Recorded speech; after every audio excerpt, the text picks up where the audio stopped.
Here's Spiridon, and this is Cabernet Sauvignon 2007 from Napa Valley.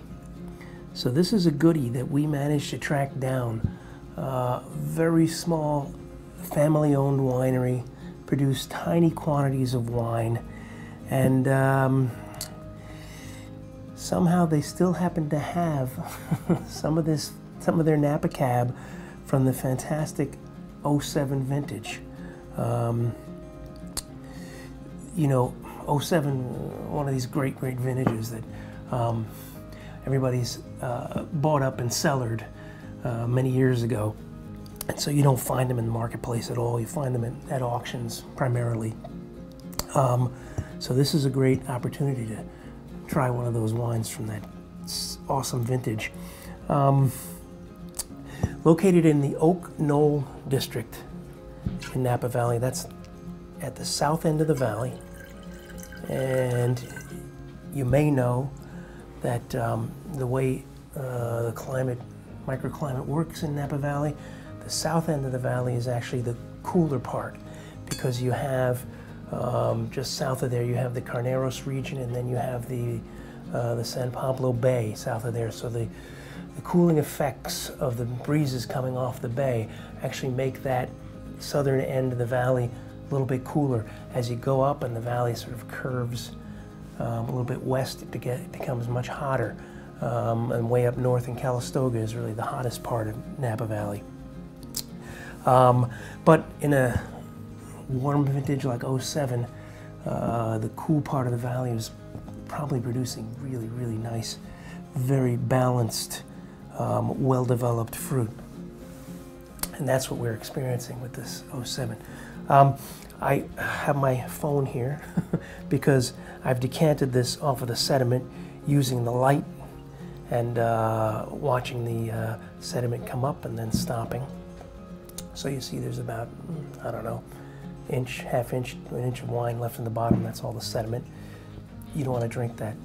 It doesn't taste good. But what we're left with is perfectly clear, clean, smooth, beautiful wine. Great color on this wine for a wine this old. It's really held its color well. It's a very good sign.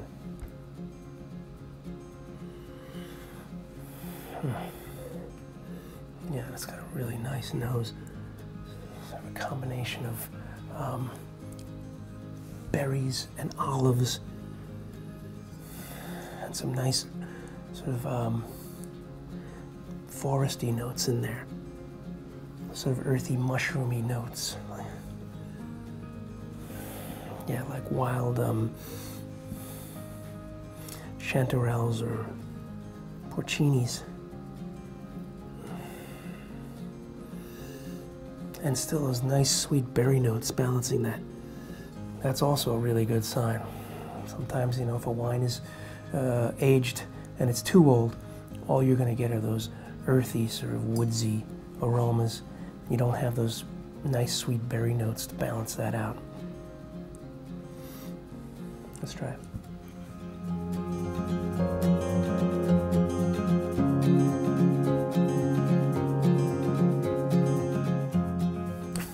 Wow, this wine is really nice and lush on the palate.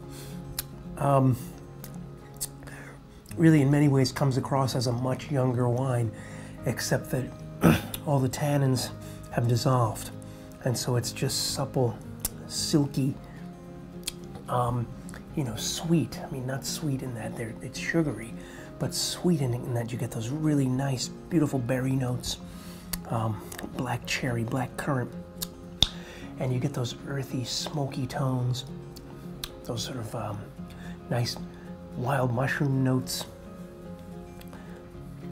Very long, lingering finish. This is why you put your wine in a wine cellar, why you buy a wine in a really good vintage. You lay it down, you let it develop, you let those tannins soften, decant it off that sediment, and boy, you got a real treat. So, don't miss this one. Happy drinking.